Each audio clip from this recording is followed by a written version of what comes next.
hier, kil jou daar. Huiswerk maak my baie naar. Dit gee my hoofpyn, vang my tyd en drome van vryheid is by die deur uit. Dames en here, my standpunt is sterk. Daar is geen tyd op my horlosie vir huiswerk. Voorsitter, ek gaan u vandag met die hulp van 3 argumente probeer oortuig dat huiswerk kosbare tyd op 'n kind se horlosie steel. Ek is nou eers in graad 2 en dit voel asof ek vir ure lank sit en huiswerk doen. Dit nadat ek die hele dag in die klas moes sit en fokus.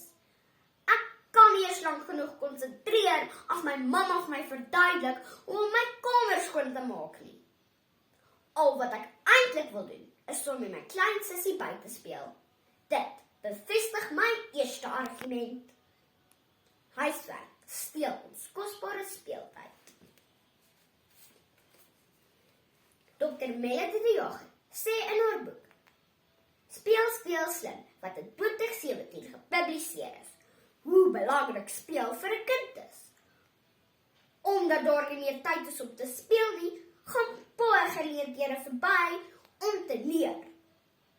In plaas van sakke vol speelgoed, is dit net sakke vol boeke.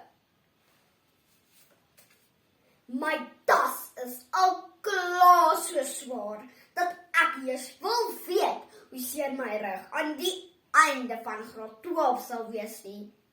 Hierdie rugpyn bring my by my tweede argument. Huiswerk steel ons tyd vir fisiese ontwikkeling. My beste maat het verlede week vir my gesê, dat sy nie hierdie jaar gaan netbal speel nie, want daar is net nie meer tyd nie. Asof 'n swaar tas nie erg genoeg is nie, nou kan sy nie so seer rug beter oefen nie.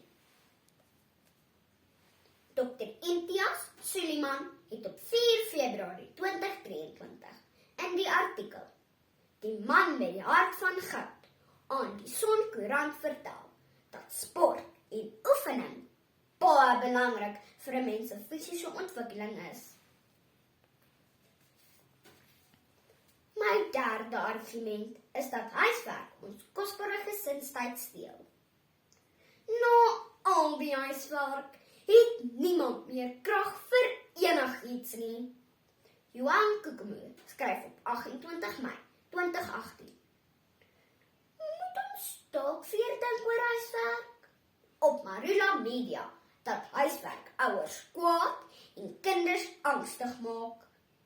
Hierdie negatiewe emosies kweek beslis nie 'n rustige gesinsatmosfeer nie.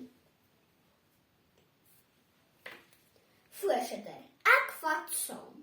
Eerstens, steel huiswerk ons speeltyd. Tweedens, steel dit ons tyd vir fisiese ontwikkeling. En laastens, steel dit ons gesinstyd. Huiswerk mors my tyd keer op keer. Daar's niks wat dit my gaan leer. Gee my tyd om te ontspan, buite te speel soveel ek kan. Ons kinders verdien eerder dit, as om die hele middag voor die boeke te sit. Voorsitter, hieroor staan ek sterk. Daar is geen tyd op my horlosie vir huiswerk.